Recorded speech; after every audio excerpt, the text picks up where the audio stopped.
Welcome, everyone. I'm Sarah Marcus. And I'm Rachel F. Hirsch. And we are the co-founders of Play Incubation Collective, or PIC. Yes. PIC is a hub for new play development, and this play that we're presenting to you today, or excerpts of this play, really epitomizes the work that we do and the work that we care about doing. So the Piedmont Plays Project by Darcy Parker Bruce is the culmination of many, many months of work that we've been doing together as a collective.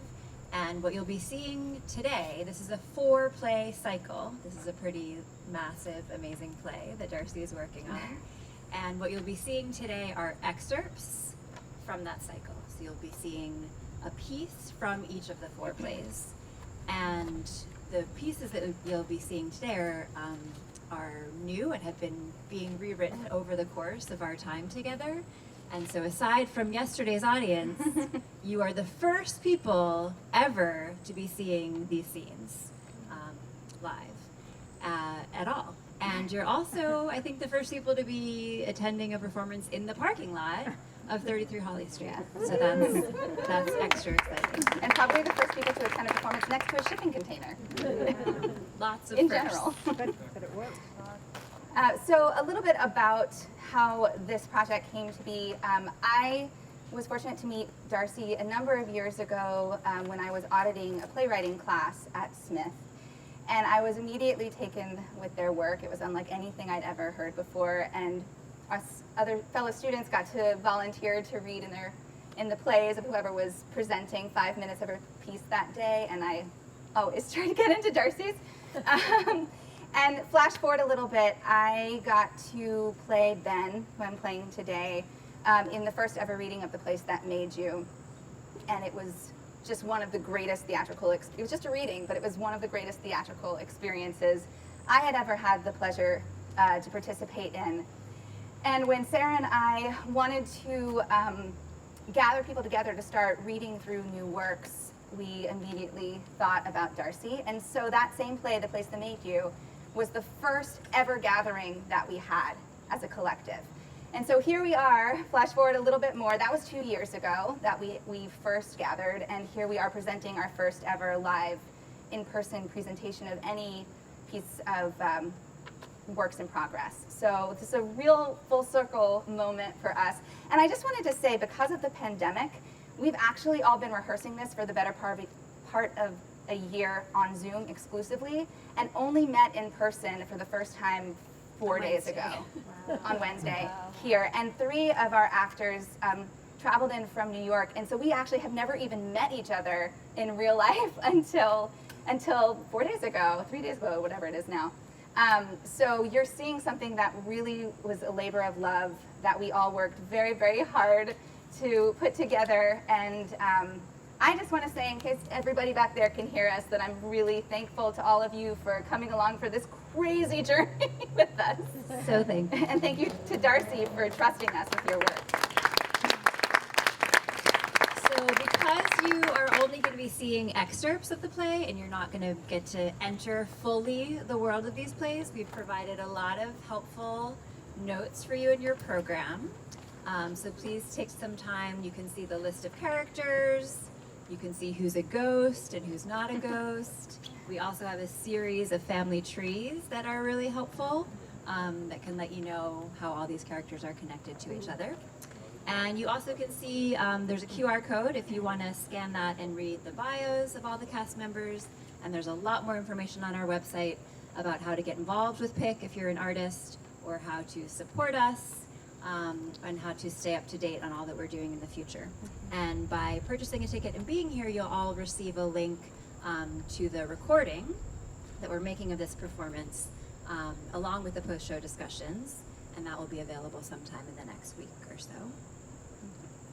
And we just also want to make sure we thank all of the wonderful people who have made this event possible.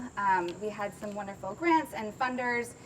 Some of those folks are Art Angels, People's Bank, Conway Local Cultural Council, which is supported by the Mass Cultural Council.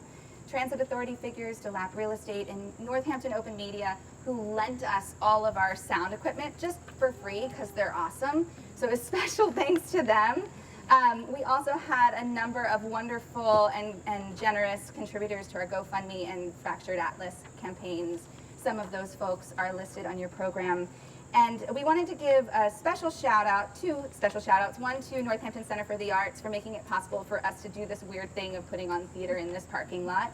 And also to Union Station / Platform Bar, which is just up this hill, who they have live music every night, and we only knew that about 2 weeks before this all started, when we came to kind of check out the space and found music happening while we would be performing, and they graciously have moved their music to start after our performance for these 2 days. So special thanks to them. We're gonna go hang out over there after the show. We hope you will too.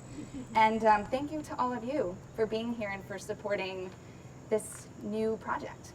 The show runs about an hour and a half, an hour 40, including our post-show discussion, which we hope that you'll stay for. And there's no intermission. You can access bathrooms in the building after the show, and we hope you enjoy.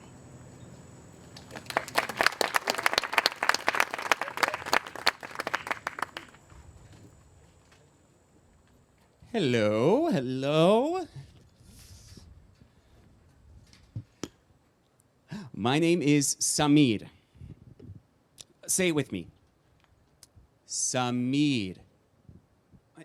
You can do better than that. Let me hear it. I'll give you a minute.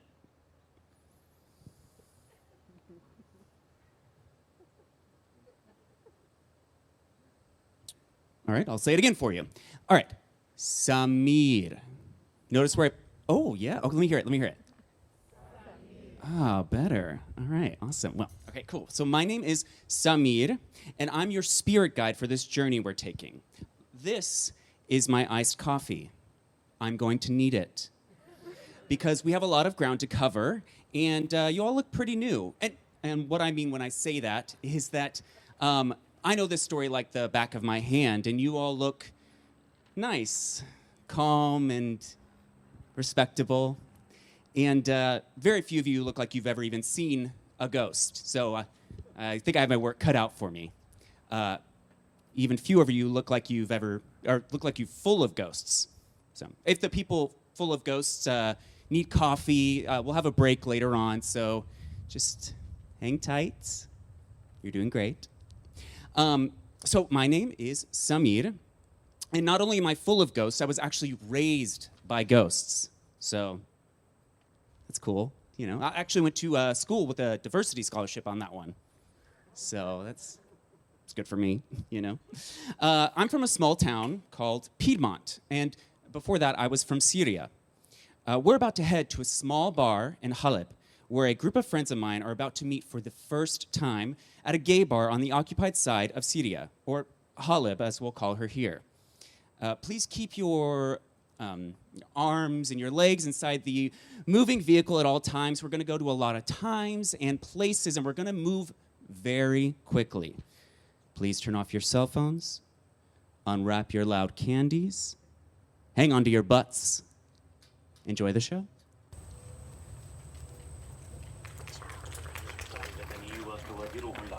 على رأس قائمة الأهداف المحققة والتي يتم استهدافها بشكل يومي ومتعمد في سياسة الاستهداف الممنهج التي لم يسلم منها لا البشر ولا الحجر. مركز الدفاع المدني في بلدة الريحان.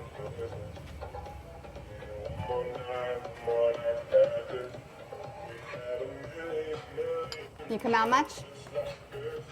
Not as often as I'd like. You know, the bars are packed on the other side of the city. Yeah, I heard they were having picnics in March. They were. What about here on this side? I'm just a dumb kid from a small town. I don't really know anything about anything. Tell me about it. You're a bad liar, but you've got booze and cigarettes. So I can stick around? At least until the booze is gone. Lucky me. So, what brings you to this side of the city, this time of year? Surely it's not the weather. You know where it's great this time of year? Madrid? I've never been. Let's go! Shame you can't get there from here. Shame indeed.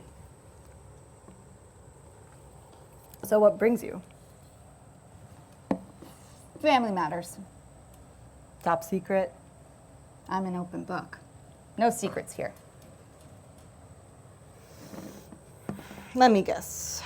Looking at you, I'd say Navy SEALs? Not military, but if I were, I wouldn't be Navy SEALs. Not military, she says, choking on her drink. Fine. Ranger, then. I'm sure of it. In the highly unlikely scenario that any one American Army Ranger, Special Ops, 75th Battalion, if Mother Liberty had a favorite son, surely it would be the Airborne Rangers. Blue eyes, bright smiles.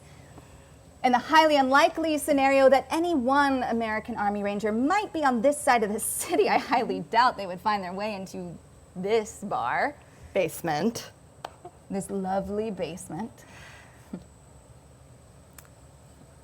I don't drink with military. Like I said, I've never even seen the inside of a helicopter. Those are the ones that go up and down and side to side, right? Go back to your tour group, American. Thanks for the drink. Come on, I don't even know your name. I don't have one. Lucky you.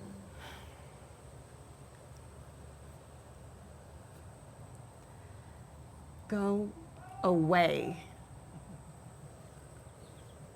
Come on. I'm in mechanics. Spare time tire jockey.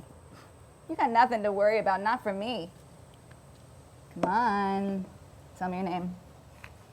Who you are. Where you're from. You came on to me, remember? Cigarette? I'm NIC. Oh? Neonatal intensive care. Oh, shit. And my sister is pregnant. Oh, je vous félicite pour votre excellent soufflé. Oh, merci. What a fine soufflé it will be. You do speak French. Enough to know you're an idiot. Back on your good side? She's having a baby, and I'm terrified something will go wrong. Is she sick? She's perfectly healthy, but, you know, you never know. And she's on this side of the city. Oh. And you're going to help her when the baby's born. And I'm going to do my best. Another drink for that?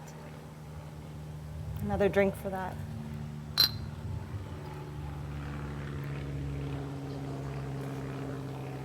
You work in a hospital. I do. You're a saint. I'm not. A sinner, then? Not I. Tell me your name. I should go. I should sleep. Well, won't you miss this basement? The smoke, the haze, the terrible hooch. Won't you miss my stupid smile? I would. But I told you, I don't drink with military. It was nice to meet you, American Army Ranger. Ben. Francis Benjamin Franklin. You're joking. My parents were very patriotic. Told you, I'm not military. You're not fooling anyone, baby blues. I'm looking for someone. Oh? I'm looking for someone. His name is Isam. He went missing about 3 weeks ago. I don't know the name. Old drinking buddy? College roommate? K-pop star? He was our translator. I see. Any information you have would be really valuable. Bold of you to assume I know everyone in the city. This is a big place. It is. I was right. Military. International chess champion. I'm here on tour. Come to my tournament? You think you're cute? I do. Please tell me your name. I have to go. Thanks for the drink, American. The pleasure was all mine.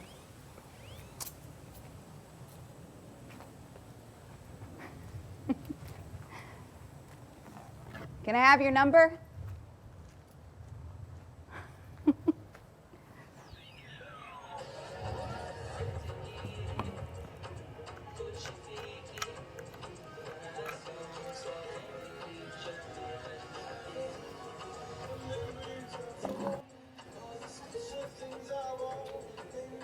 What the fuck? Grab a bud. No, what the fuck? Hey, man. How'd you find this place? Friend of a friend made a recommendation. I like the tunes. You got time for a drink? Yeah, quick. We need to be there by 9.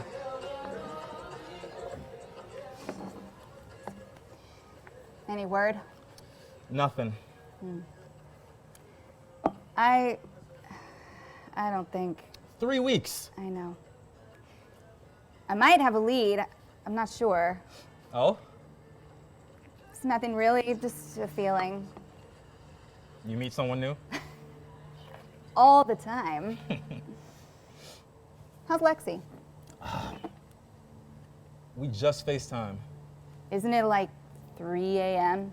Almost 6 in Alabama. Besides, she's pregnant. She don't sleep. Bud would kill me. He's practicing for retirement. He's always sleeping. It's never a good time to call. That's because you were never prom king. I was never prom king because people's brains are small and silly. Yeah. Drink? Oh, yeah. Thank you. Glad the prom queen's all right. Listen, when we get back, you need a visit. Lexi makes an excellent casserole. Loxvale's fun. We could fish. Fishing? God, I'd love to. Nice and easy, big boy. We're out in no time at all. Glad you're feeling good about it. You got eyes on you at 3 o'clock. Who could blame them? I'm just so fresh and so clean. And so married. Hey, when the cat's away. Maybe Lexi would let it slide if she knew you were spreading your wings. Lexi, it doesn't count. It was at a gay bar. How you'll laugh. And laugh. Hey, flash your pearly whites. Maybe you'll pay for our drinks. Bud Light, let me pay. It feels like penance. So paying off your debt? I gotta do something to assuage the guilt of being on active duty while your wife's expecting. Home in no time, Ranger. Yeah, home in no time, Ranger. What's the first thing you do? Kiss my wife. Order takeout. Hold up in the bedroom for about a month and a half. You? Fucking smoke with my dad. All right, I'm coming over. Watch a fucking game. Drink a fucking beer.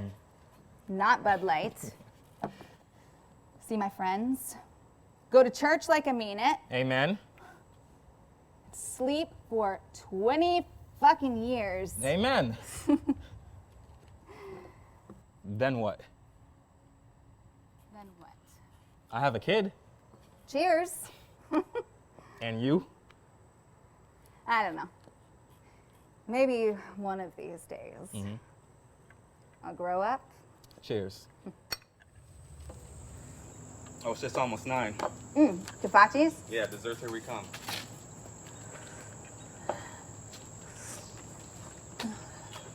Come in, come in. Fati, here.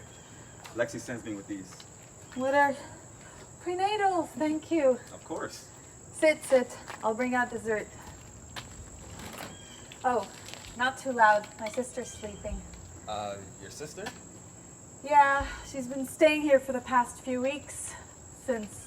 Yeah, of course. Can we get you anything? The vitamins are perfect. Thank Lexi for me. Will do.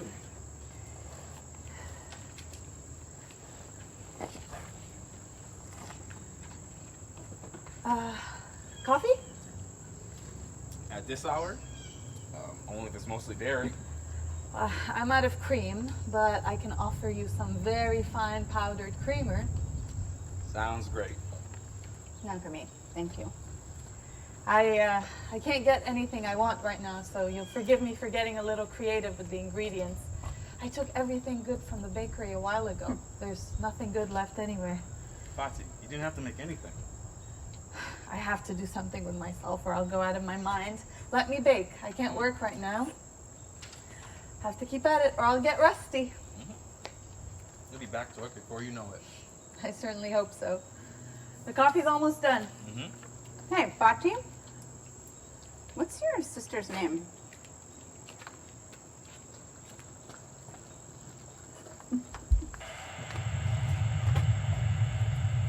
So, that was awkward.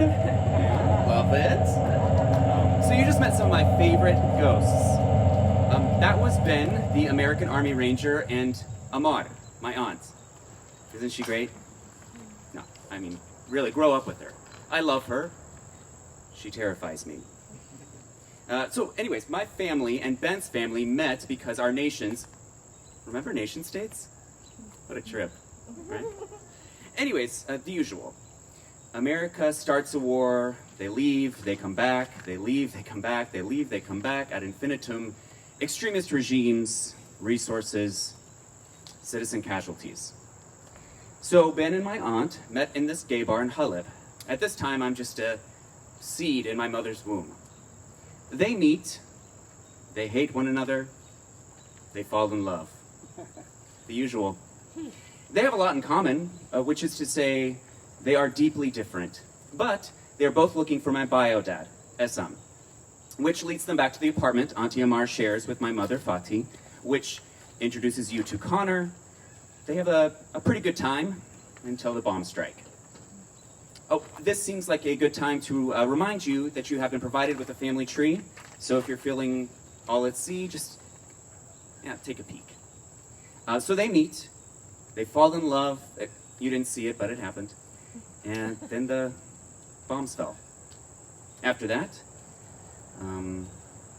after the bombs, everything was pretty much downhill. Life is just the start. Oh, and before you get any ideas, I, Samir, say my name again, yeah?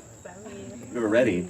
I am living, fantastically so, in all timelines, your timeline and this one. And, well, let's turn the page. We're gonna fast forward a little bit. Ben, Army Ranger, comes from a small town. Remember Piedmont? Ben left some friends, Emily and Jonah, behind, so when Ben died, he returned home to visit them. That went medium well, and long story short, Ben kidnaps my adopted dad to the land of the dead, here known as the Kingdom of Ghosts. My adopted dad, Jonah, also haunted, runs in the family, is being chased by his demons, aka a giant whale. It's a metaphor. Isn't life rich? And Ben is looking for me. Isn't that nice? Little baby me. And I'm being an absolute asshole about it.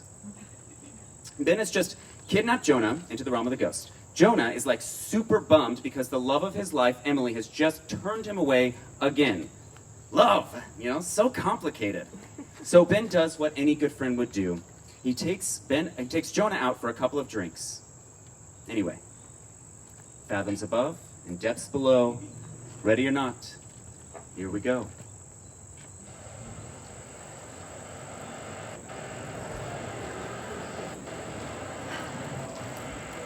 Not quite home, but I thought we could make a few stops on the way. What is wrong with the ceiling here? No ceilings here. Where's here? I see a couple seats at the bar. What are you wearing? You like it? I wanted green, so you're stuck with me. Wait. Am I dead? Did you know it was gonna rain? Let's grab those seats before they take it.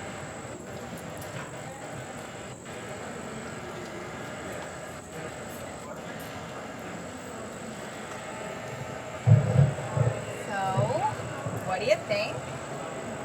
It smells amazing in here. Like pie and gardens. But the ceiling. Am I dead? You would tell me, right? I mean, we're best friends, so you would tell me if I was dead, right? Belly up.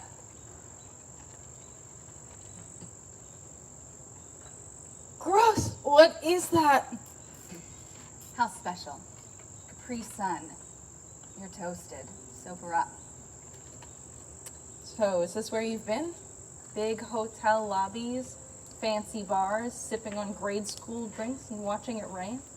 It wasn't raining until you got here.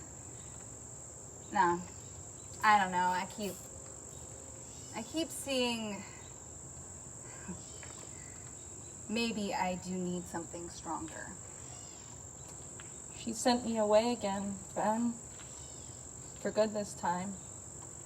Wasn't getting married for good this time. You'd think. I feel a little like a boomerang. You're starting to look like one too. She loves me. She does. So what the fuck is she doing? Her best? Ben, she sent me away. She's had 100 chances to choose me, and she hasn't. Listen, you're right. She hasn't. She isn't. So, what now? What next? Why does everyone keep asking me that? Why are you so angry? I'm not angry. What is it you want? I want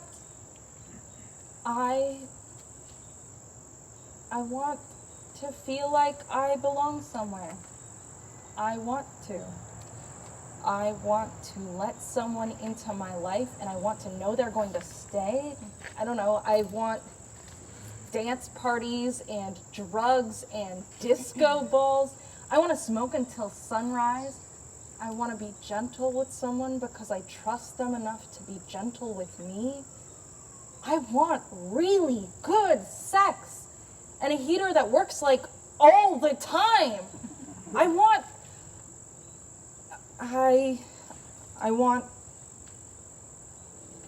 a drink. Make it two.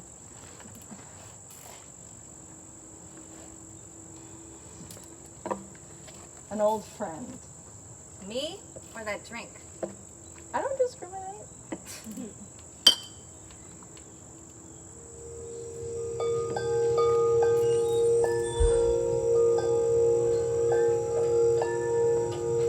him. Who? Shh. I don't want to scare him away. Who? My shadow. Finish that. Jonah, help me. Oh, I feel a little sick. Wait, weren't we just sitting at the bar? What was in those drinks? Can you see him? I can't see anything. I think I'm gonna puke. Hold on. Hey! Do you hear that? All I can hear is the pounding of my own head. It sounds like the ocean. It sounds like... I think I know what's behind this door. I think I know who's behind this door. That's so strange. I can hear something too. Listen, Jonah. Take these. Stay put. Floaties? What am I supposed to do with these?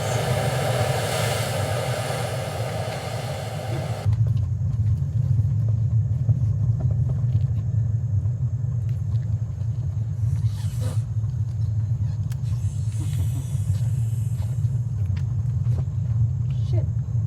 Am I all alone? Ben!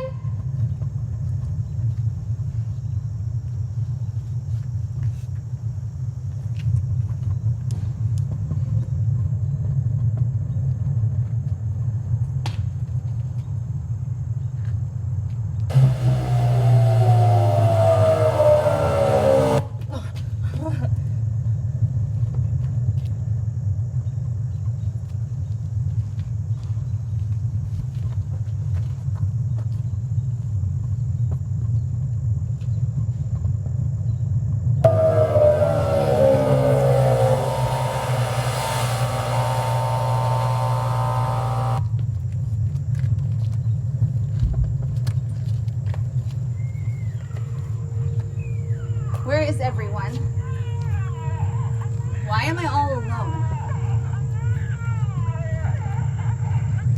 Not this time! Oh.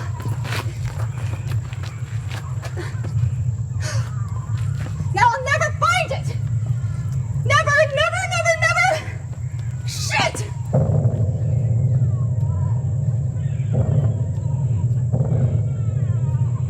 Where is everyone?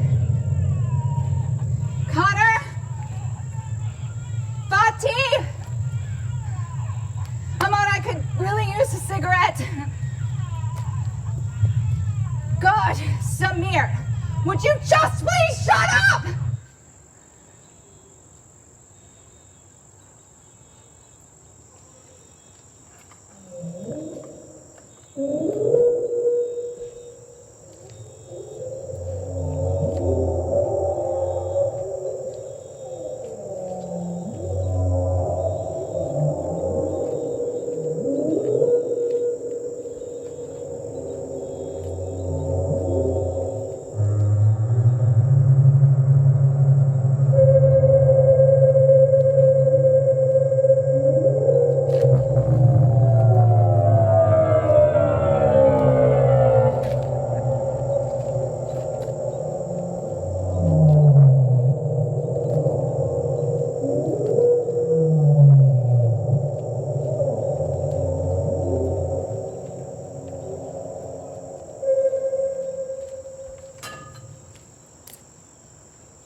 No. I'm sorry. I didn't mean... It's too quiet. It's too quiet, and Samir, if you don't make noise, I can't find you, okay? Oh, Samir, come on, kid. Come on, baby, give me one good... There you are!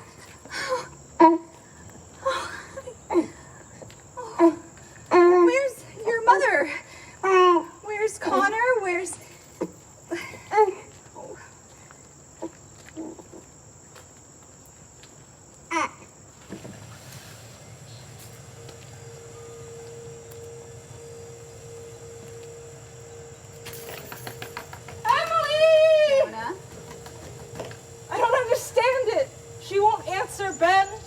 Wrong door. She always answers. Why can't things go back to the way they were before? Before you were dead and she was married, before I fucked it all up. Jonah, you didn't fuck it up. Yes, I did. I fucked it all up. Because if I had joined up too, would you be dead? What was behind your door? Don't you know? Don't you just know everything? You all-seeing oracle? Damn it! Emily!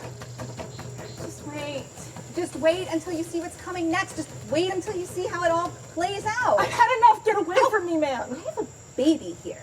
You're really pissing me off. I need you. I need my friend. My life is... Everything is blowing up in my face. I don't have a place to sleep tonight, tomorrow, or the night after, and all you can do is dance around and spout riddles at me. At least the sky's gone back to normal. If it's so great, what's coming next? Just tell me what's coming. That would ruin the surprise. Why won't she answer? Emily! She isn't here. And anyway, I already told you that isn't the right door. Well, then whose damn door is it? Your damn door. What? Your door. Try it. More tricks. Keys under the mat.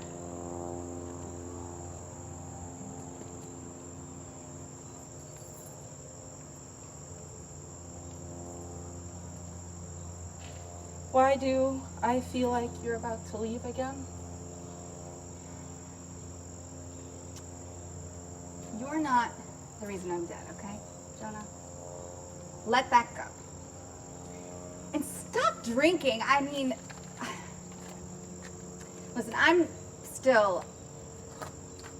lost something, okay? Something really important. What did you lose? I lost my shadow, and this little guy, he lost his family, and I've got a suspicion those two things might be in the same place. You never answered me before when I asked you. I need you to do me a favor. You never answered me. Am I dead? Just for a little while, okay? Until I figure out what happened until I understand about... Just hang on to Samir for me for a few days. Or until spring at the latest. Then am I dead? Don't live your life like a ghost, Jonah. Okay? Stay here. Stay here, and when it's warmer, plant a garden. Okay, would you do that for me? Little. Spring vegetables, plant a garden, stay sober. I'll be back soon. Hopefully. Wait, I don't even know what to feed him. Loaves and fishes, my friend. Loaves and fishes. What does that mean? Make it work. Wait! Make it work! Make it work! What? Oh! Hey! Little baby! Shh! Hey! It's okay! It's okay! You're not alone anymore! You don't have to cry. Look at that sunrise! Hey! Do you know what that's saying? It's saying, come back. Come back here. Come understand what's so good about this place. Come find the magic of the place that made you. I followed my demons and my ghosts, but I'm done. I'm done, and it's time to go home. The sun is starting to rise. Night is slinking off to some other part of the world. And the sun, she's getting ready to shine all morning. Welcome to Piedmont, little baby. What was your name? Samir? Well, you're in luck, because I have no idea what I'm doing. Hey, it's you guys. How are we doing? Do we need a break? Water, protein? What year is it? 2021? Jesus. Klonopin? You know? See me after the show. Okay, how about this? Everyone, let's take a deep breath. In and out. What a trip. We've seen some shit. So my dad and his best friend Ben, who just exudes responsibility at this point, visit the kingdom of ghosts. They have a weird good time. They rescue me, and I am left with my other father, Jonah. Sidebar. Some of you may have grown up in traditional family structures, and I don't want to be insensitive to that. I find it so neat and vintage. Like, you know how sometimes you're taking your boat from your house to the grocery store? You know, and you see those huge piles of garbage that are just covered in Bud Light cans and old Starbucks cups? Well, I love that feeling when you can see so much of time in one little moment. You know you'll never have that again, but it's all laid out in front of you like a Polaroid. Yes, I know what those are. I read. So, anyway, it's like that. You know, trad families with the mom and the dad and the bio kids. Like, wow, you know, so it's like a snapshot to the past. It's actually a little intimidating being up here in front of y'all. I know you're so used to binaries and puritanical traditions. I'm just saying take a break from that and lean into the cornucopia of parenting I received. Now, we're about to head back to the kingdom of ghosts. A few years later, my family is still trying to weave itself together. Emily, the love of Jonah's life, is about to grab a drink with her husband, Brendan. Amar and Brendan and Ben are going to see one another for the first time since they died. A few rules for the kingdom. Once again, hands and legs, where are they? Yes. Good. Don't eat anything. Don't drink anything. Just stay in your lane. I'll see you on the other side.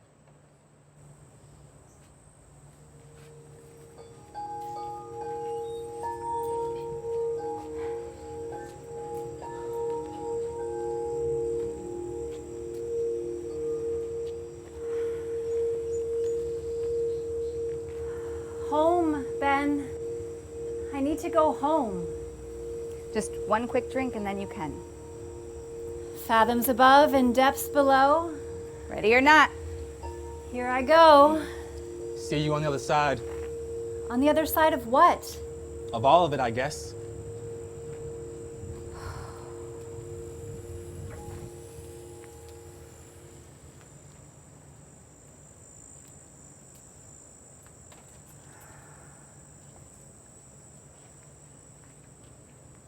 Hey, Hey, you.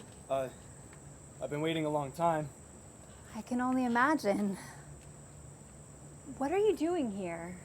Long day. Needed a minute to collect my thoughts. And you came here? To the Derby? Yeah, I know it's not your favorite, but kid, it's local. Weird though, I've only had a few drinks, but look. What's up with the ceiling? You can see that? Are you all right? You're not sick. Just missing you. Oh. You want a drink? Yeah, about 100. What'll it be? Just seltzer. Oh, Have you been? what do you think? You're mad? Thought I might be, but when I thought about getting mad about you leaving, like getting really angry at you for leaving me, balling up my fists and punching holes in the walls, angry, I couldn't make a fist. And then I started crying, and now I can't stop. What are you wearing? It's kind of ridiculous. Do you think so? Do you think it's silly? I was crying, which was already confusing because I thought I'd be so mad. When I woke up and realized you were gone, I went to the kitchen to find something to break. But then this happened. At first I was embarrassed, but now I think I'm really into it. I'm sorry I made fun of you for it. I think it's really beautiful, actually. I can't stop crying, Emily. I know. I love you so much. I know you're angry with me. I never meant to hurt you like this. We did our best. And now we both need different things. Emily. And that's okay too. I think your flowers are really beautiful, actually. You don't need to be hard. You don't need to keep it together. You can let go if you need to. No one ever told you it was okay to do that. But it is. It is. It is. It is. Why did you come here? Happy hour all day. Why did you come here? All you can eat chicken wings after 5. Why did you come here? I need to tell you something. I'm pregnant. Emily, I'm blooming. I think I am too. All I ever wanted was to be married and be a mother, and I had all of that with you. But you don't love me. I love your crown. I think these tears I think they're refreshing. But sometimes, Brendan, sometimes you scare me. And Jonah doesn't make me feel that way. Can I change? Can I get better? Of course, you will, and you are, but it's different because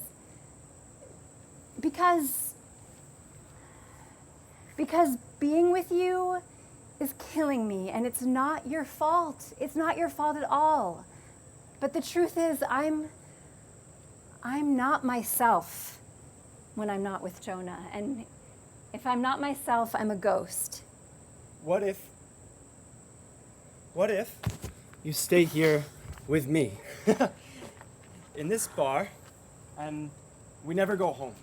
You never have to go back to the hospital and I will never go back to the ambulance. And we can live here. And raise our baby in this bar on what? Pig skins and sad breast milk? Well, what about me? I don't have anything. You're leaving and now I don't have anything. Don't talk like that. When you talk like that, your flowers wilt. And it's such a lovely crown. It looks so good on you. Whatever you want. It's yours. Whatever you want me to do, whatever you want me to say. You want to live on a private island, I'll get a new job.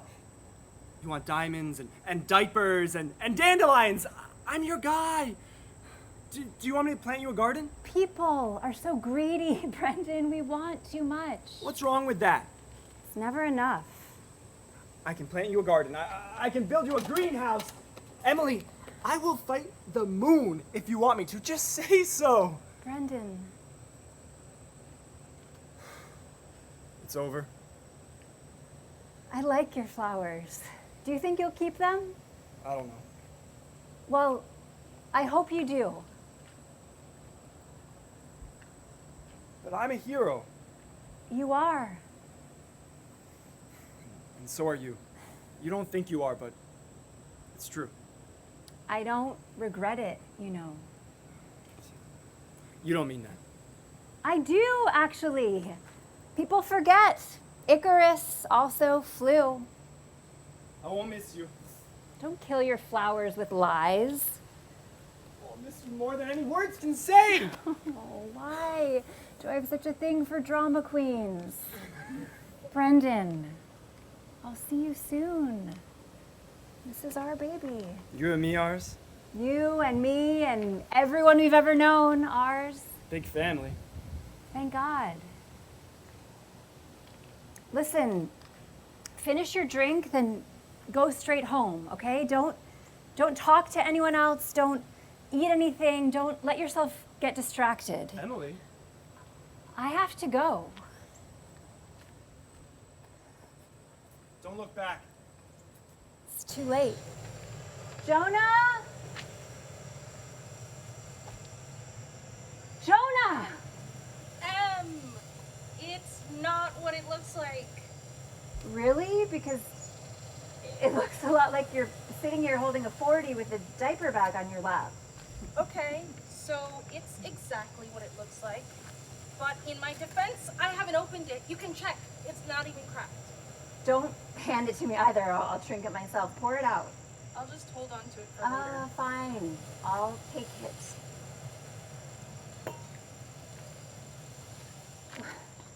What are you doing? Samir is gone. I think DCF took him, which makes sense because I've been waiting for them to come and take him away from me, but I don't remember anything. I know I had a baby, and now I don't. And the sky is weird. I know it happened. It wasn't DCF. Come on. Ben? Where are you? Oh, yeah. Are they gonna have any of this? Tastes so good though. It's like gasoline and decisions you wished you could take back. Have I ever seen my boat? I think it's Bristol. Are you drunk? Can ghosts get drunk? Well, lady, I'm just a little bit tipsy. Ben. Hey man, what's your issue? I haven't seen you in forever and you just show up and drink my liquor? Can't pour one out for your old friend, Jonah? After everything I've done for you? Ben, straighten it out a little, okay? I'm just having some fun. So what's wrong, man? Nothing's wrong, man. Thank you for asking, but nothing's wrong because I've realized something. Oh boy. Sorry about this. Happy hour? Yeah, just a few drinks. It's not liquor. Okay, big boy. Then tell us what's up. It's guilt. Oh, shit. What's that supposed to mean? She's intoxicated on an emotion? Yeah, that's exactly what that means. Like I was saying before I was very rudely interrupted, I've realized something. Which is?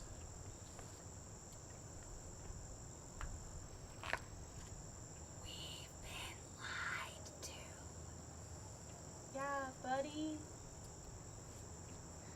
We've been lied to. Light and easy. I don't want to be light and easy. Thought I was a hero, but she's so mad at me. Ben, I'm not that mad. Not you, not you. Amar.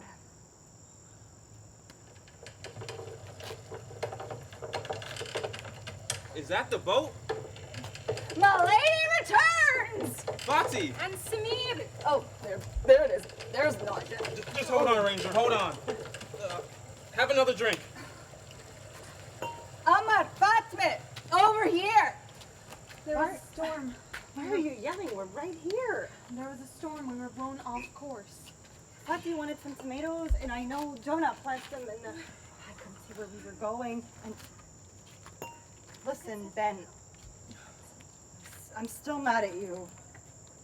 Very, very, very, very mad. What's the matter with her? She's a little intoxicated at the moment. Ben? I feel so bad. I feel bad about dying and about my dad and how I want to say goodbye to him, and I feel sad because I'll miss my friends. And Amar, come closer so I can whisper to you.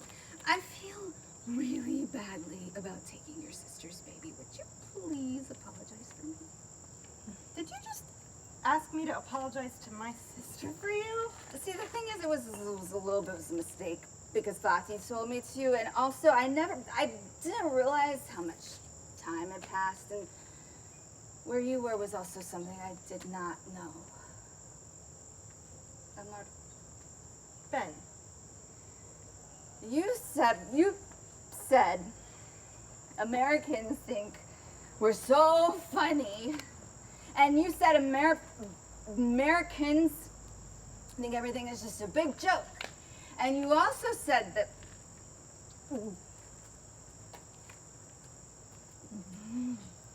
sorry. Fine. You said step back. No. Amar said step back and see if I thought we could really be a family. did say all of that, and You smell. Hold your punches, I'm already down. so did you step back? I stepped back. What did you learn? I thought I was on the side of I thought I was on the side of my lady. Your lady? Liberty.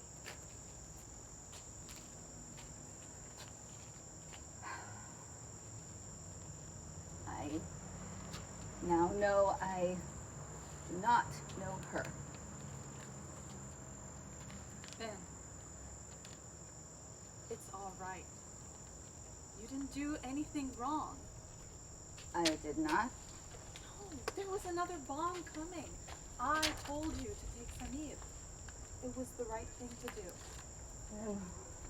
Why do I feel so bad about it? Because of what I said. Oh? Because I'm very angry with you. Are you really? I'm afraid so. Because of something I did? Because you should have waited for us. Bombs and babies do not mix, Amar. You don't have to remind me that. Are you still mad? You sound mad. I'm working on it. I can fix it. Just tell me what to do. Get my sister some tomatoes. Oh, God. Plants. Amar, let's go back to that grotto. We'll live in the kingdom. We'll be safe. The kingdom isn't safe. Well, why don't we get anywhere? Why don't we get to have what everyone else gets? Somewhere safe to go. You could stay here. What? You could stay here with us. Then no one would have to go anywhere, and Samir could grow up, and you could hang out and have spaghetti on Thursdays and clip coupons and fold laundry. We have an extra bedroom. Spaghetti? Look, I know before you got here, Samir, he didn't sleep, he didn't eat, he wouldn't grow at all, but now look at him, he's definitely bigger, right? And I know we're not family, but I think I might die if you take him, so what if you stayed?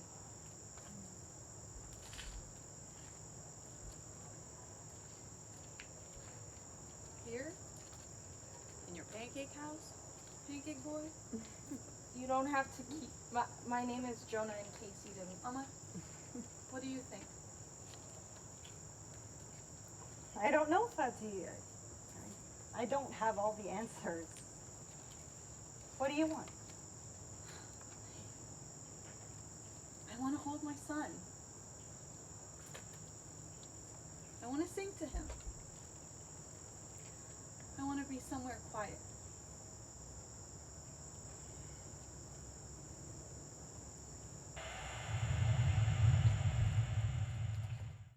It's a real treat to share these home movies with you. You never really get to do that anymore.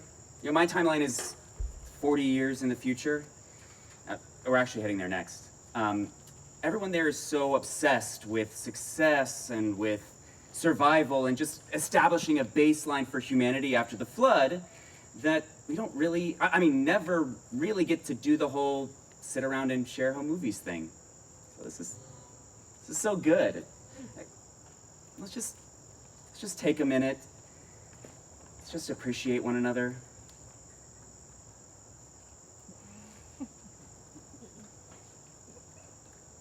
Thank you.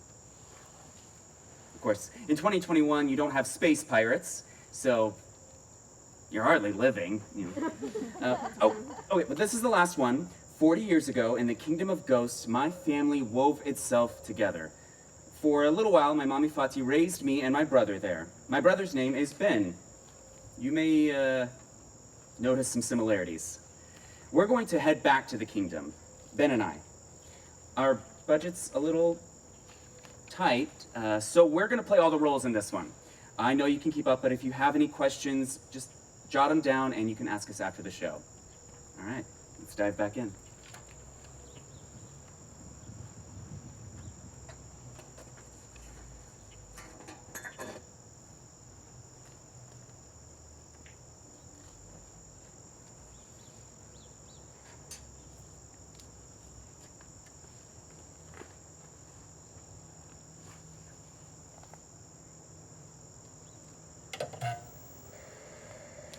So what do you think? About what? About the Sweetmaster 9000. What's wrong with the other 8,999? The most bristles. I don't care.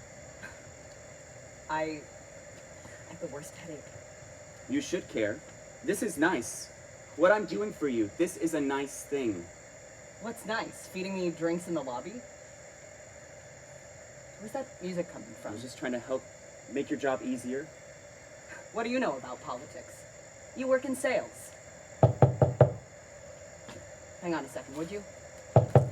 Find me. I'll see you around, big shot. Big shot.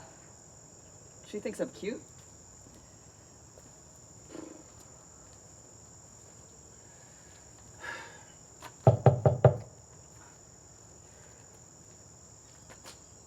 No! Come on, Ben. Open the door. We've been trying to get a hold of you. Go away. Dad called. That's not possible. Apparently it is. What does that even mean? Where is he? I assume that's... I assume that's why you were here. Here? At the Marriott? In the kingdom.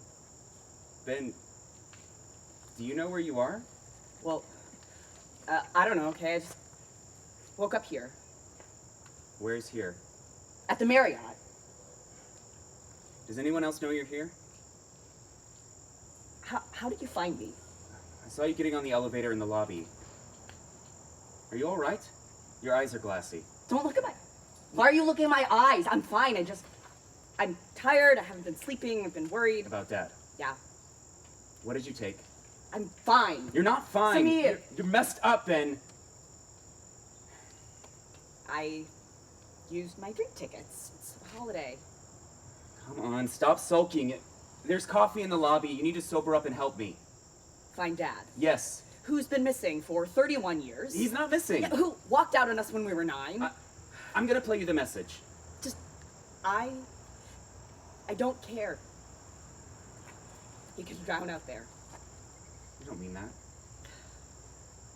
I'm really, really busy. I'm here for a conference, and I am not going on another wild goose chase for searching for some dad who walked out on us. Just let it go, Orlando. Samir! Ben! Listen! It's all true, okay? All those stories Mommy Fati told us when we were younger. I know you thought she made them up, but the whale is real. I know because I can hear it too. Just like that. Bullshit. Don't you remember? Come on, Ben. Look up. See how the ceiling is totally fucked? And I bet you that watch you bought isn't working. Just get out! Hey, 10 minutes. Give me 10 minutes. What are you gonna do with 10 minutes? I'll prove it to you. I'll find him. I'll get his information from the front desk. I'll follow the sound of the whale. I don't know. Just give me 10 minutes and we'll figure it out. Back to the lobby? Not for the bar. For coffee and a bracing cup of tepid water. Yay. Come on. Just get this over with. You don't hear that? Really? Wait here. Ben, it's very important that you wait right here. I'll be right back, okay? Have a cup of coffee. Don't move. Let's just leave already so we can get this over with.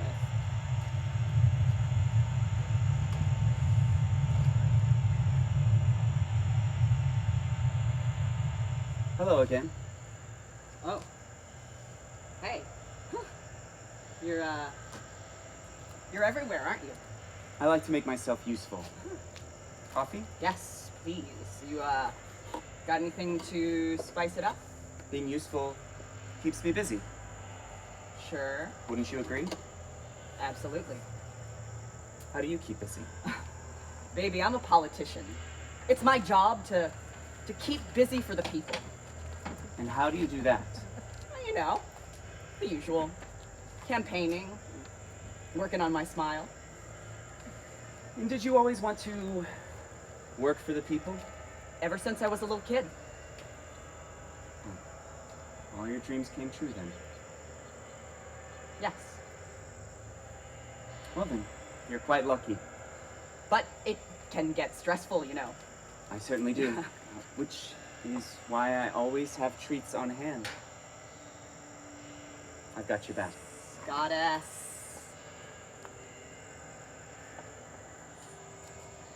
Would you get mine? Get your back? Anytime. I have a present for you.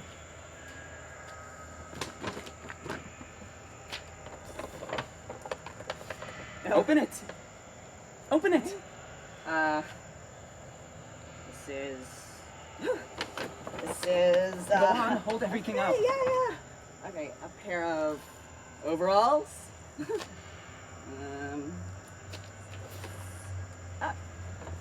Work boots.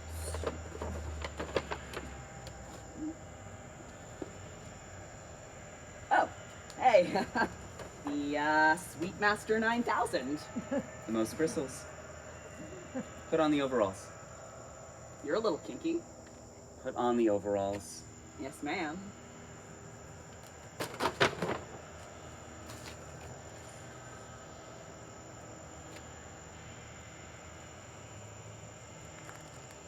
What's wrong? Was the coffee too strong? This watch in my pocket. This was mine. Back when my dad gave it to me. I threw it into the lake a long time ago. How strange. Are you sure it's yours? Yeah, yes, it's he made the band. It's mine. There's no other watch like it. I guess I'll just put it on.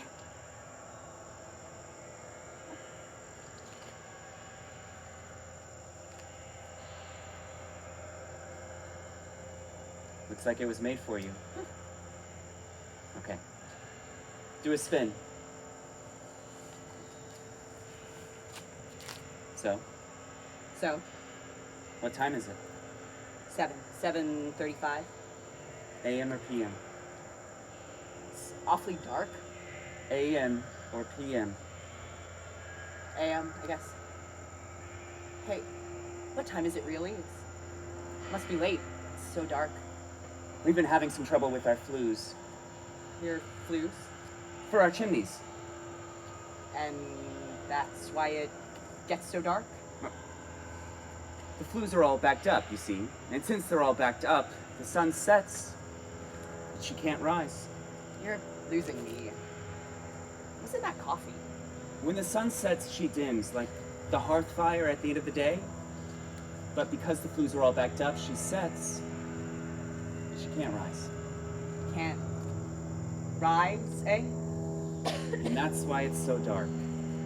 Well, you just let me know if there's anything I can do to help you with that. So glad you should ask. So, Can I get your room number? oh. Of course.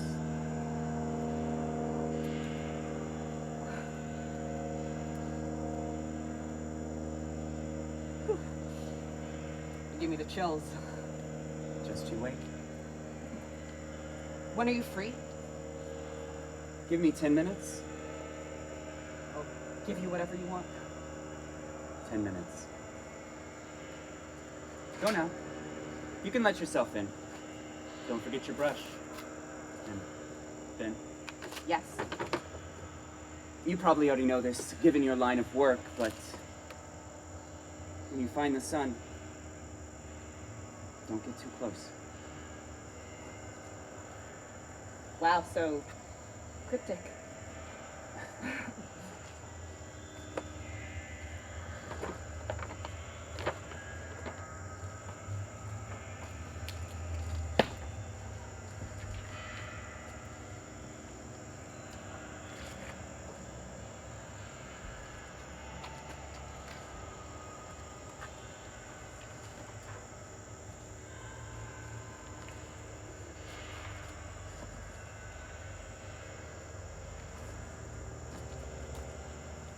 Little dude, is that you? Hey! Holy shit, my tiny man, you have grown. How tall you are now. You're like all the way grown. Whole way. How's your mom's? They're good. Oh, hey, don't look so panicked up. I knew your dad. Oh. Yeah, I was good friends with a friend of his. Have you seen him recently, by any chance? Who? Ben? No, that son of a bitch has been gone since, well, right after your little adventure. No, sorry. I meant I was talking about my father. I'm surprised that you don't remember me. It's like me and your mom go way, way back. Sorry. I meant my father. Yeah. How is she? Jonah. No, Fati, your mom. She's fine. My dad. He's like this tall, hair like, he's sort of haunted looking. Yeah, I gotta visit you guys. I always say I'm gonna, and then I never do. It's just like, I used to see you all the time, remember? No. Yeah, you and your brother here in the kingdom used to see you every spring until... Oh yeah, that's right. I don't mean to be rude, but I'm a little bit of a rush. How you doing, by the way? No scars? I think. If you haven't seen my dad, I'm just gonna... Oh, yeah, well, don't let me hold you up. Hey, come here. Oh my god. Oh, yeah, that's right. Yeah, your dad was nervous, too. Hey, look at me. Chin up, little guy. All the way. It was... This was... Yeah, I'll be seeing you around. Hey, grab a fucking pina colada, bro. They're the shit.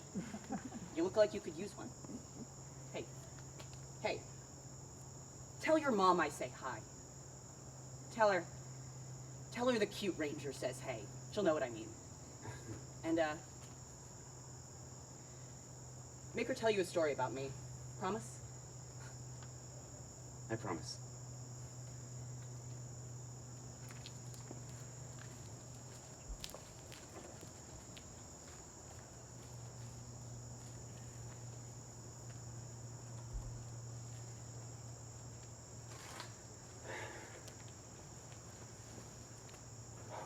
Hey. Hey. You okay? You look so familiar. Can I be of assistance? Yeah. Sorry, I'm a little distracted. I need, I told him to ask you because... Just trying to help here. I need you to tell me if you have anyone here by the name of Jonah. All guest information is confidential. Confidential, yes, I know, but... But I'm, not above bribery. Oh. I get a break in a few minutes. You wanna hang out? My brother's waiting for me in the lobby. Is he? I don't see anyone. What? Shit! What an asshole. We're working on it. Is that him by the elevator? Oh, Ben! Oh, shit! Ah. Damn it. Ben, I need your help! I need to know if you can hear the whale. Like me and Dad can hear the whale. You, seem a little stressed. I don't feel like myself. Who do you feel like? Someone else altogether. You want to get out of here? Always.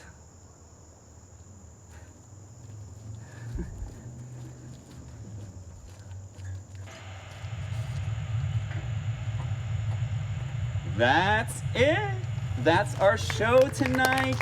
Thank you, all you beautiful goblins and ghouls. If you liked what you saw, if you hated what you saw, if you were deeply and irrevocably altered by what you saw tonight, maybe you want to consider reading the whole cycle, forthcoming from Broadway Play Publishing. Long live ghosts, long live the whale, long live the kingdom of ghosts.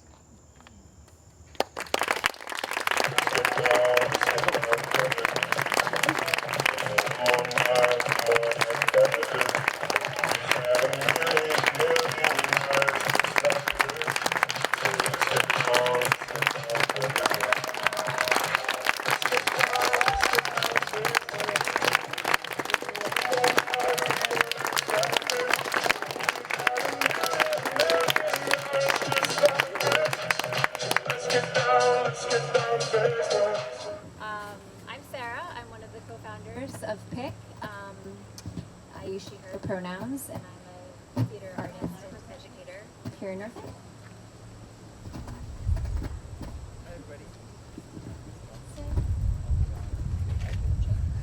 Hi everybody, my name is Toby Davis, and I'm one of the advisory board members for PIC. I'm a big fan of Darcy's writing, so I've been in the very fortunate place of getting to watch the workshops over the last year and see all these amazing performers. I'm local here, I work at State College in the Office of Equity and Inclusion, and I'm really happy to be here. Thank you. Hi everyone. This is such a fun tiny microphone. I'm Ezekiel. I use they, them pronouns. I also was on the script advisory group, so I've gotten to hear many drafts of these pieces, which I love. And I'm a theater director, designer, producer, stage manager, other things on occasion. Yeah. I'm Darcy. My pronouns are they, them, and I wrote it.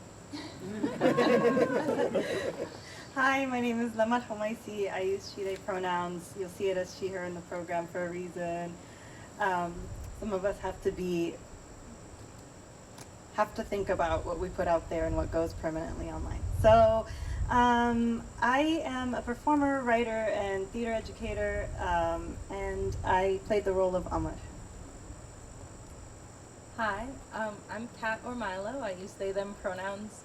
I joined this process on Monday. And this whole team has been a ball to work with, but I did get to see the salon a few weeks ago, so yeah. Awesome. We're so happy to have you all here. So I'm going to start with a question for Darcy. A quote that is in a lot of the publicity for this show says that this whole play cycle is meant as a gift to the queer community.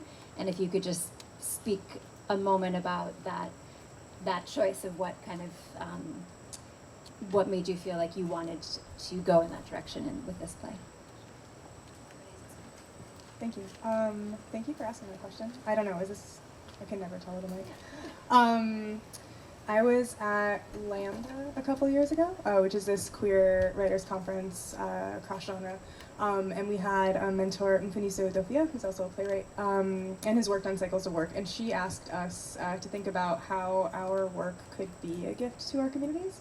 And I thought that was one of the best questions that I had ever been asked as an artist, because it made me think more in the context of how are you giving and not just, I don't know, like what makes a story. And so, yeah, I just really wanted to give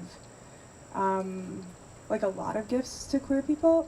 So the gift of family, the gift of somewhere safe to go, the gift of a home, like a lot of things that queers like don't always traditionally have. And like the gift of getting to see your kids grow up and be successful too.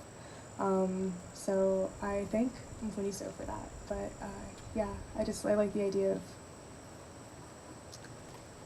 how art can bring community together. Thank you. I'm going to ask our panelists to give some reflections, and then if you all have questions for Darcy, and then we'll have a moment for audience members to ask questions at the end. So this is a kind of method that we use often when we're doing feedback with new plays, which is just to have the folks listening to invite the folks listening to reflect like what resonated most with you. And given that we're kind of focusing on the queer themes, we can keep that lens of having witnessed these excerpts, what resonated most with you. Anyone want to take that one? Start.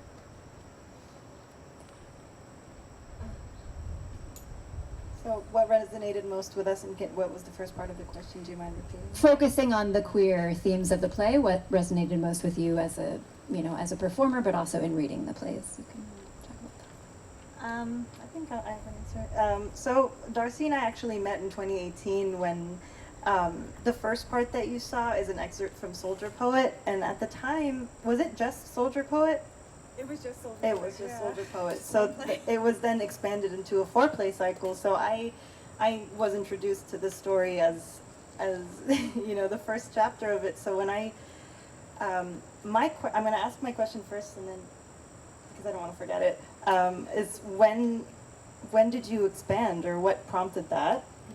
so you can think on that. I'll say a little two things about just, you know, I'm from Lebanon, so a lot of casting listings that I see, you know, are not exactly about the specific angle, which is like what is the life of a queer person like over there. So it was really special to be able to not only like read for this part, but to also have open discussions like over Zoom during the pandemic. Like that was a great process to just be able to go back to it and share something so personal during like one of the toughest years of all of our lives, I'm sure. So yeah, that's my two cents. Do you have anything to add, or should Darcy answer the question? Yeah, let's hold your question, and then if people want to keep on that theme of what resonated most with you personally, what did? Well, I think that something Darcy said to me, I was asking them, like, what was behind Jonah's door, because I was trying to get a lot of context very quickly, and they said it was something like a home for Jonah, because I wanted to give the gift of a home to him because he hasn't had one for so long.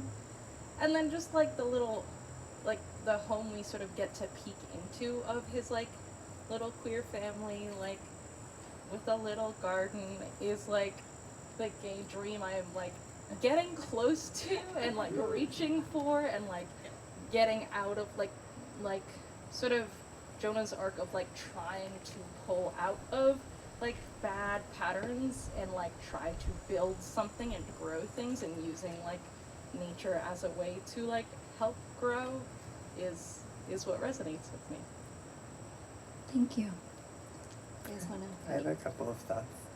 I think this is sort of alluded, it's talked about in one of the interludes of Samir, but the chosen family and the different family structures in the piece always strike me. Something that struck me today that resonated was the flower crown scene, which it hasn't landed for me as much before it did today, and today it just like thinking about the like touching gender exploration as a way to unpack sort of toxicity, and the ways that like Brendan, who is like the cis-ish character, like starts sort of to grow in these new directions, perhaps through encounters with Emily and Jonah, and this sort of, I don't know, that is sitting with me today. That's what I was sort of,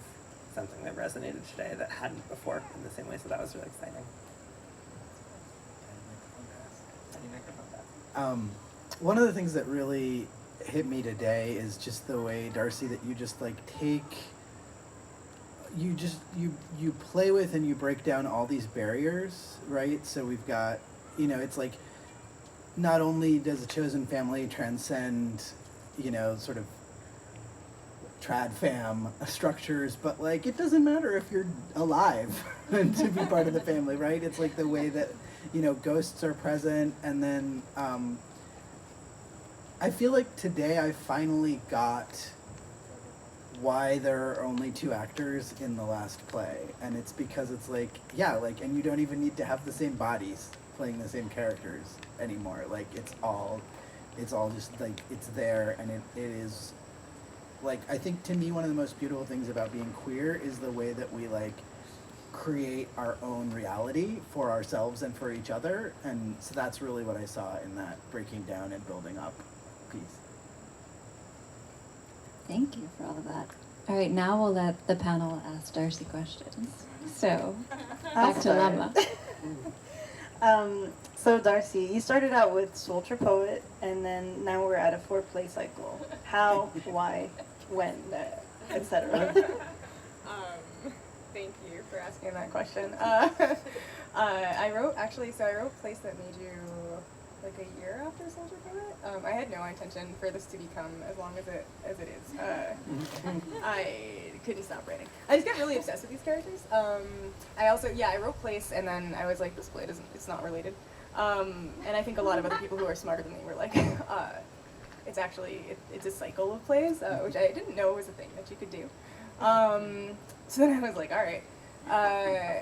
And yeah, I think the pandemic, like I wrote Kingdom of Ghosts and O Captain during the pandemic. And it was a lot of, like, Kingdom was like my trying to figure everything out play during the pandemic. So I did a lot, like I walked a lot and thought about the piece. Yeah, I guess it was just those questions that fuel the beginning of the work, which is, yeah, where do you go to be safe? How do you make a family? How do you exist as a queer person in the world? And also, like, in relationship to America and, like, all that stuff. I just wanted, like, to explore those questions for myself, and it just took 500 pages. So, thank you for that question. Thank you for answering. Other questions for Darcy from the panel?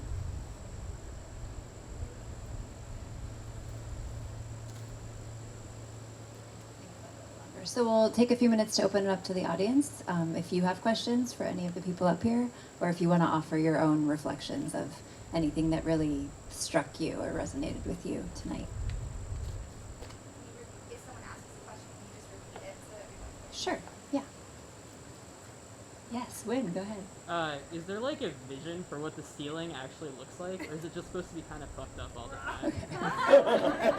So I'll repeat the question. Is there a vision for what the ceiling actually looks like? If you had all, like, budget is not an issue, what do you want happening up there? I guess I always imagine it as like the 90s Lisa Frank aesthetic, where it's kind of like swirly and mirror-y and pastel-y. It's trippy. Yeah, thank you.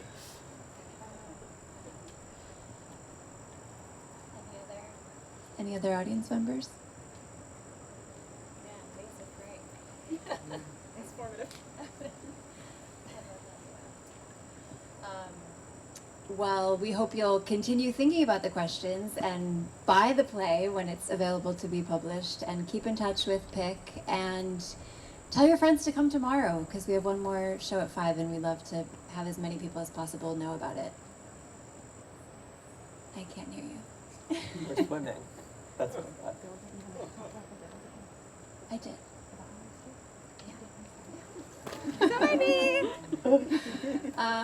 Okay, yeah, we're good. Thanks, everyone.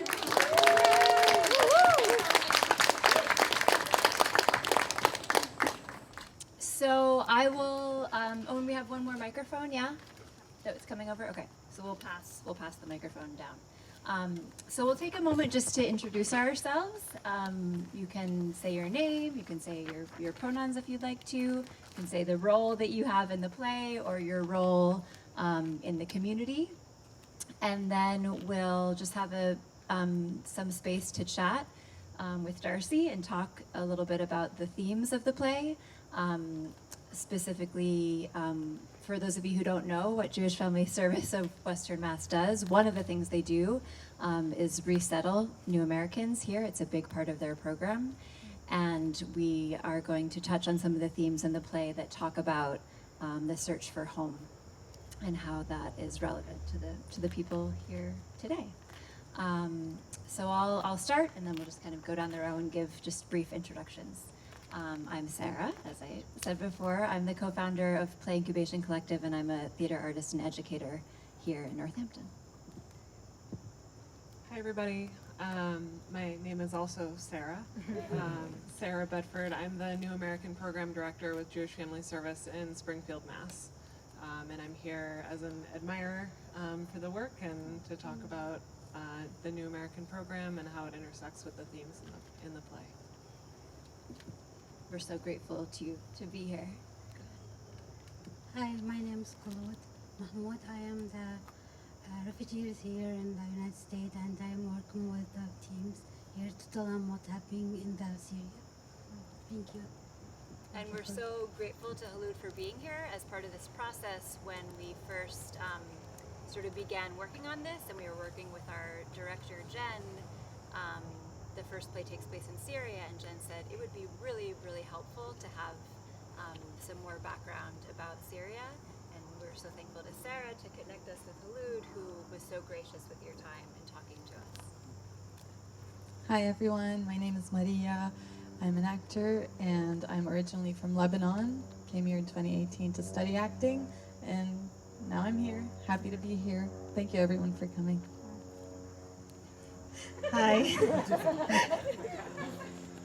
I didn't know there was two of them. Hi everyone, my name is Lamal Hamaisi. I'm also from Beirut, Lebanon. I am a writer, performer, and an arts educator, and I also came here to study musical theater. I play the role of Ahmad. And did you say? And she plays my sister Fatih. Darcy, why don't you keep that one and I'll keep this for that. My name is Darcy. My pronouns are they, them. I wrote this, and I'm super pumped to be here with all of you. So I'll start with a question for Darcy, and then I'll give you all a moment to give some reflections and also ask some questions to Darcy, and then you, the audience, can get a chance to give some reflections and ask questions. So as we said before, the first play, which is the first play that Darcy wrote, Soldier Poet, is based in Syria.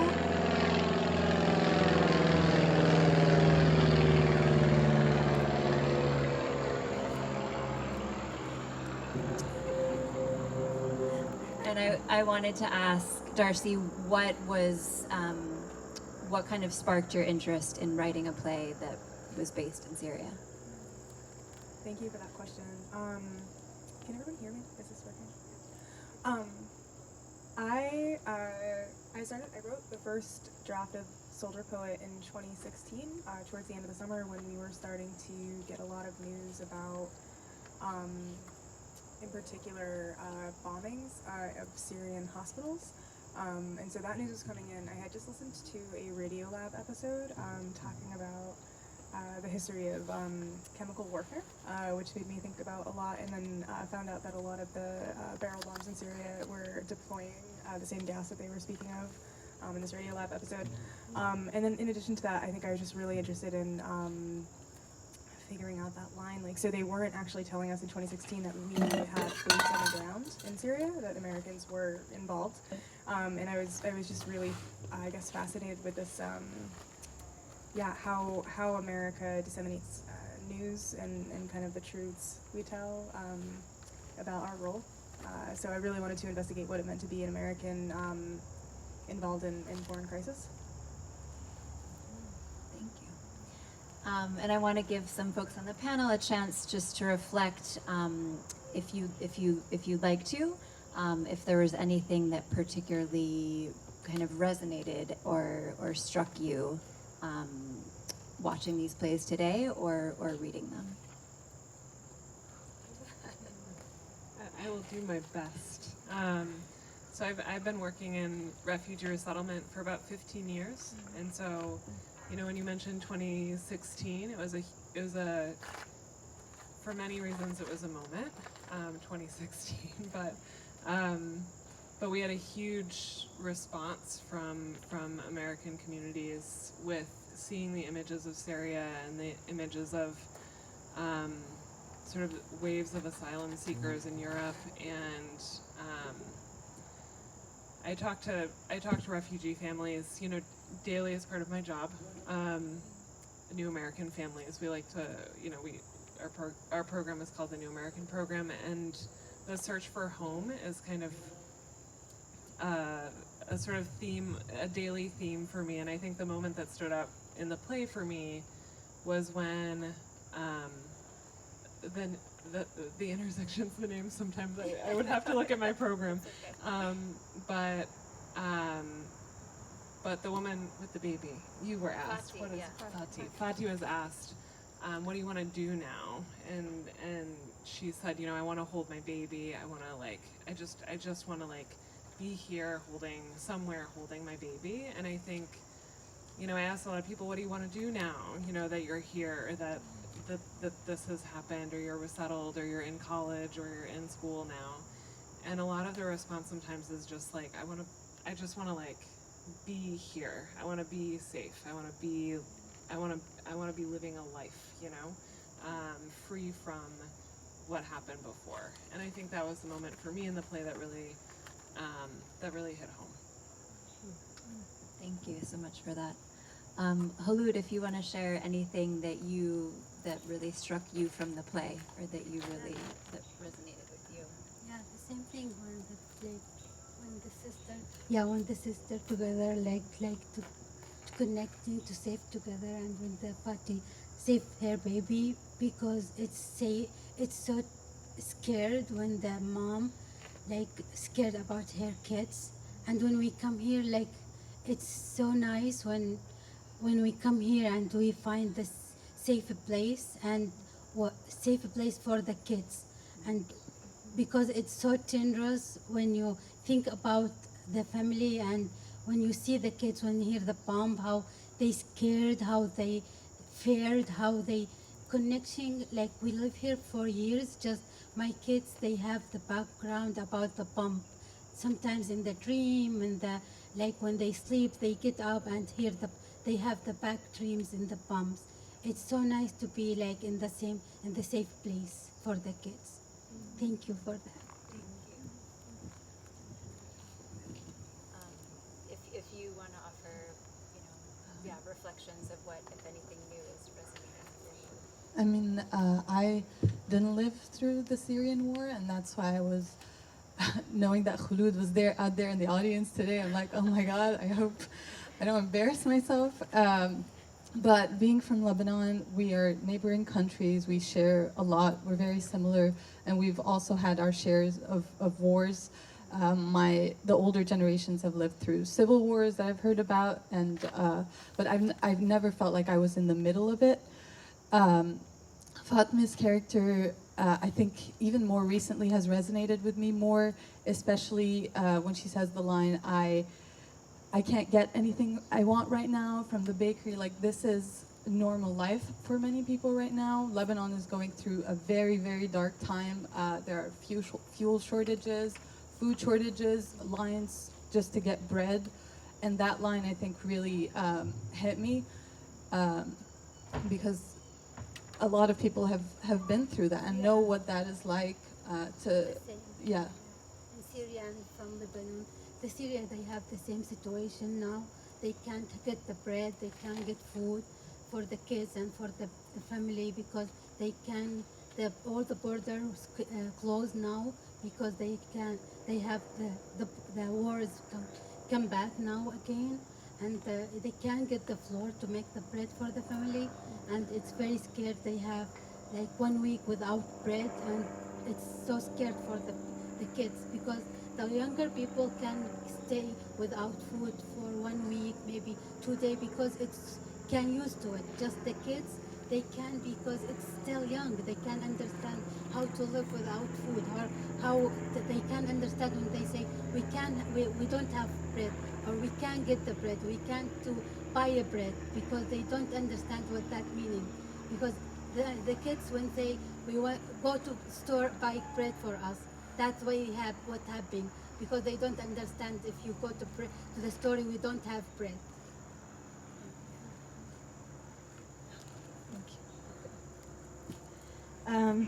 Just wanted to say thank you for sharing, and also thank you for all the work that you do, and thank you for, I don't know, I would just want to say thanks to everyone.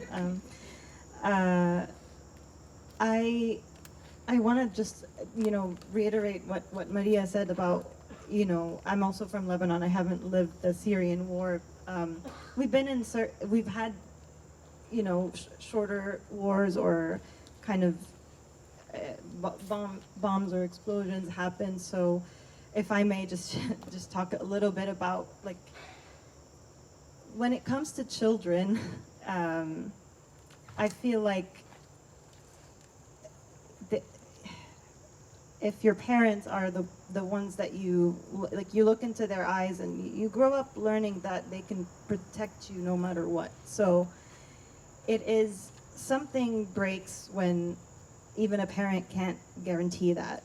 And I think that feeling of security that a lot of kids grow up not having, even when they resettle somewhere else, it is so important to have organizations like this that help get started to get the help that is needed, because it's not just about having basic necessities, about, you know, being allowed to have human rights and take up space, but also to, like, the body remembers a lot, and trauma is something that will always come up to try and protect them. It's a very strange way how the brain works, but just because someone is no longer there doesn't mean it doesn't come back. And yeah, I don't know where, I just wanted to say that it's just, if you see someone who's here, they probably talk to them. They probably need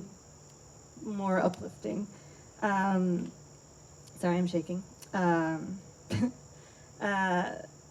I wanted to say that I was really, really glad that we could explore queer narratives within the region, because I feel like, you know, clearly we don't have full rights for the LGBTQ community there, but also in the international media, it's often used as if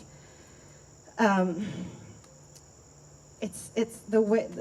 I feel there is a lot of misunderstanding when it comes to queer lives there. There's like community interdependence. We exist. We are also fighting for justice there, but then the international community sometimes will not support a certain country because the queer folks don't have rights there, but they don't realize that when you do that, you are also turning your back on the queer folks that you care about.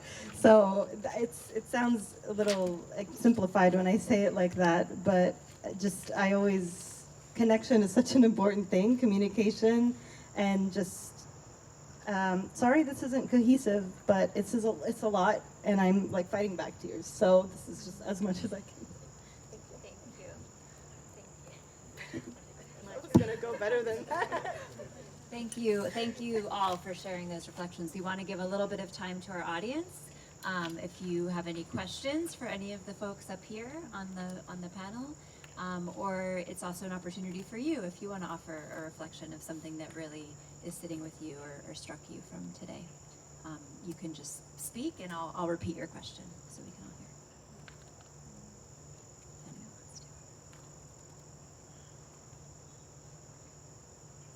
I was just wondering if there was any particular inspiration for the character of Ben Jr. Okay, so the question was if there was any inspiration for the character of Ben Jr., who Marlo portrays. Yeah, thank you. So just to make sure, you mean the character of Ben from O Captain, the final play? The last play, or can be a little. There's two Bens. There are a couple here. There's two Bens. Or the character that Rachel played, this Ben. The blonde one at the end, or the brunette one? The brunette one at the So original Ben, first Ben. First Ben. Okay, yeah. Thank you.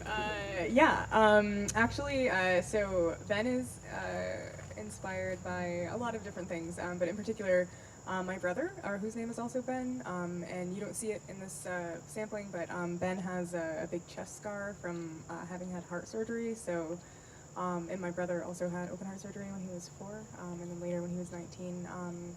Ben is an amalgamation of characters and people that I've known, but I would say the primary inspiration to that is my brother. Thank you for that question. Any other reflections or questions from our audience? Yeah, go ahead. Yes, not a question, but just a comment. I really appreciated how you, the playwright, really touched on big issues, in particular Syria, but the play was so not pedantic. I just personally have a thing about not liking pedantic and lecture-y kinds of things about big subjects. So I thought that the personal, that combination plus the surprise of the kind of magical was quite wonderful. And I really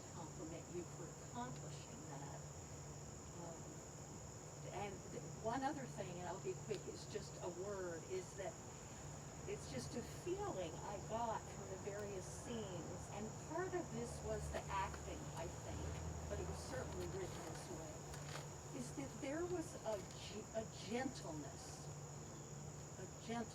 to the writing, to the characters, that, you know, in light of the bombs and all that, but the human beings were, so that's enough. Thank you. Thank you. Anyone else from the audience like to speak? Yeah, go ahead. I wanted to add one. I'm gonna hold this for you. One small reflection.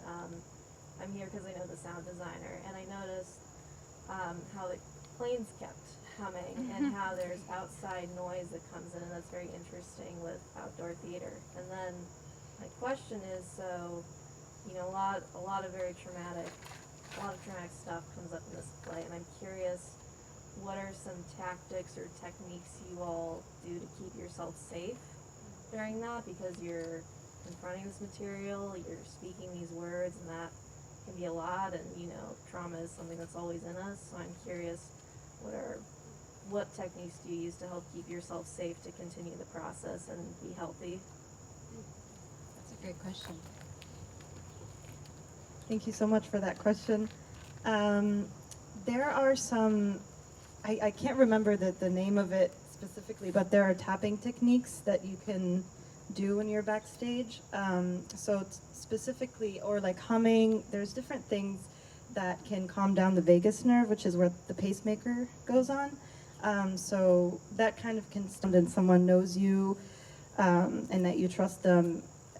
You could have some sort of signal, and just a tap on the back helps.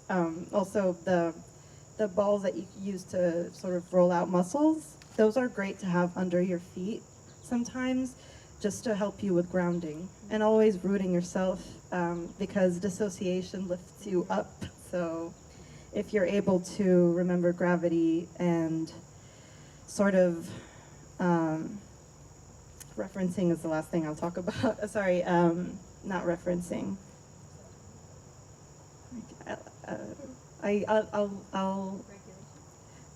I'm gonna describe it.